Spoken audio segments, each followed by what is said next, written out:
Hi Sonal, welcome to our show. Thank you. Thank you so much. Zoom's 9th anniversary. Thank you so much for being on the special show. Not at all. Yeah. When you all ask, I'll come. You're sweetheart, that's why we love you. It's your 6th year in the industry, yes, right? Yeah. Yes. So other than obviously your first shot and your first movie, which are the high points, which are the most nostalgic moments for you? With Delhi 6, it was shooting Masakali. I think it was the most... Why specifically Masakali? Because that was the first time I worked with Vaibhavi in front of the camera. Usually I worked with her behind the scenes. All right. And this is the first time I was working with her in front of the camera and with Rakesh and with Binod Pradhan. And it was like the three, all of them coming in. It basically established, it was the first thing that I shot in Delhi 6. Aisha has given me my biggest fan base. Then it was when I signed Ranjana. Wow. Because at that point, I had taken a break for like a year and a half and I hadn't signed anything. Wow. And it was like a coming of age for me because I realized where I wanted to go in life with my work. I wanted to be an artist. I didn't want to be a star. Would you say Ranjana is kind of a turning point for you, Sona? I don't think that's true. I think, like I said, whether it's been a success or a failure, every film of mine has been a milestone for me. Because I think with every film, I've learned something. I think in Delhi 6, people realized that I could act. You know what I mean? Yeah. You know, I was like nominated everywhere and people really praised my work in the film and they loved what I did in it. And with Aisha, I think people realized that besides being the quintessential Indian girl next door, I could be someone who's glamorous and fashionable and, you know, I could do films like I Hate Love Stories and, you know, which is like a typical like Dharma, Yashar space, you know. But with Ranjana, I think it was that I could do something that would reach the masses as well. So yeah, maybe it is a turning point in people's minds, but for me, my turning point came when I took that 1 year off.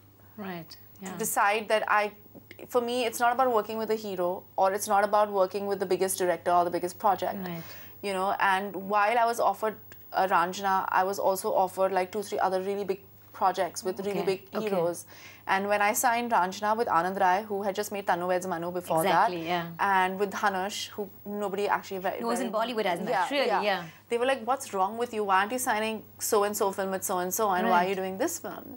And I was like, because I think I'll just be happier on that set. So that's what it is. It's not about being the biggest actress in the country. It's not about being the #1 actress in the country. It's about being a better actor with every film. That's what my ambition is. But in Bollywood, generally, most actors do get, and in recent times, are very bogged down by this entire figures. You know, you're 100 crore, you know, you got a film, needs to make that match. And not just that, you know, a lot of actors would just do a movie with a very big star because you might not have a very big role, but you're part of the, you know, the gang of making a lot of money. So would you ever do that just because you know that, okay, if I'm working with ABC Khan, it's a sure shot 100 crores, hence I'm I haven't done that ever. Yeah. And without doing any of that, Ranjana and Milkha hit 100 crores.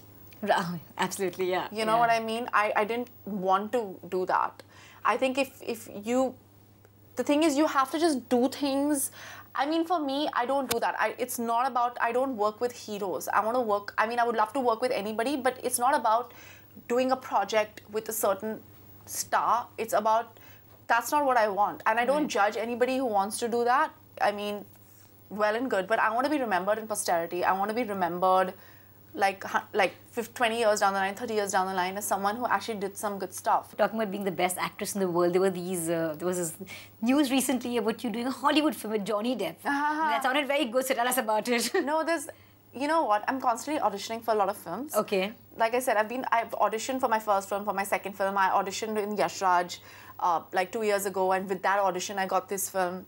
You know what I mean? People have you in their mind. So I'm constantly, like even internationally, like there are lots of casting directors who, you know, I meet and, you know, I constantly send them tapes. Like I will never call up a director and be like, please take me in this film, I want it. But I'll be like, you know, I'll come and I'll audition. If you think I'm right for it, then take me. So you go the right way. I go about it the right way. I don't like go to their houses with gifts and be like, please take me. I'm dying to do your film, blah, blah, blah, blah. I find that really like... I find that disrespectful to me, for me and to the director. And there are lots of other girls who I know have also auditioned for it. So but you are open to Hollywood, right? I'm open to... A lot of actors over here feel you'd rather be the king over here than actually do a bit role there, you know? I did a bit role in Milkha. Yeah, Bhag Milkha Bhag. I mean, there's no difference. I don't mind doing a film in Tamil, Telugu, Hindi, English, Spanish, French, as long as my role is something that excites me. Tell me a very nostalgic moment from your childhood when you used to accompany your dad on the sets or something like that. I did only once. Only once? Yeah. Really? Yeah. It was for Rupki Rani Choroka Raja. Oh, wow. And there was a song called Romeo Naam Mera. I don't know if you remember. Oh, yeah, of course. Romeo Naam. Chori Hai Kaam Mera. Yeah. So I was like a child at that point, and I think my mom had gone somewhere with my sister. I think she'd taken my sister to the doctor with my brother. My sister was a sickly child when she was younger. Yeah. So there was nobody at home. Okay. And my mom was like, let her just be on set with you. So dad was babysitting. Yeah, my dad was babysitting, and I remember my shoelaces came undone. I was a complete boy when I was younger. And for some strange reason, I threw a tantrum saying that nobody's allowed to tie my shoelaces except for my father. And I remember him cutting his short and coming and tying my laces for me and being like, are you okay? He's like, okay, now you can't shoot. I didn't let him shoot for 3 hours. When I was interviewing Arjun Kapoor, he had a very similar memory of the same set. He's like, that's one shoot I can never forget in my life. Yeah, Arjun, yeah. So have you been like following his movies closely? Arjun? Like a proud sister, yeah. I love him.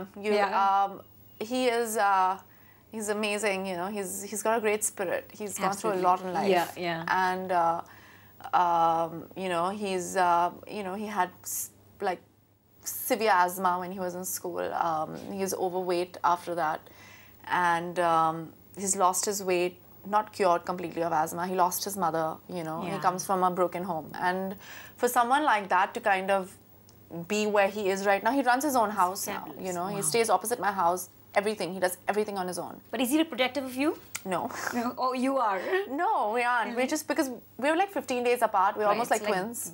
Wow. So it's like, no, he's not protective at all. He doesn't care what I'm doing, with who I'm doing what. He's like, he just wants me to be happy, you know? And if he doesn't like a boy, he'll be like, I don't like him. That's it. That's it. And, you know, I've used him a lot on dates. I'm like, can you come with me? He's like, why do you want your brother at the third wheel? You have a brother. That's kind of strange. I was like, no. You scared the boy right away. Exactly. Oh, that's what the point is. That's the point, yeah. There's any film that you've done and you said, I wish I hadn't done this? Yeah. Ever happened to you? Yeah. It has, yeah. There are 2-3 films like that. But the thing is, you can't live your life in regrets, and everything should be like a learning experience. But I realized while working on those films that even though I was in the most amazing locations, you know, with the biggest stars and having a great time, you know, shooting, I realized that I was not comfortable in that space.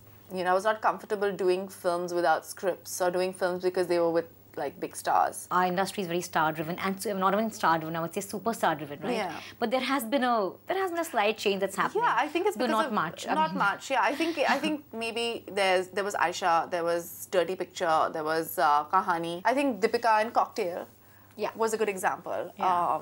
You know, Anushka in Band Baja.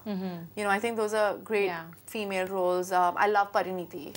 Right. You know, they're good. Like, they're doing strong characters, I think.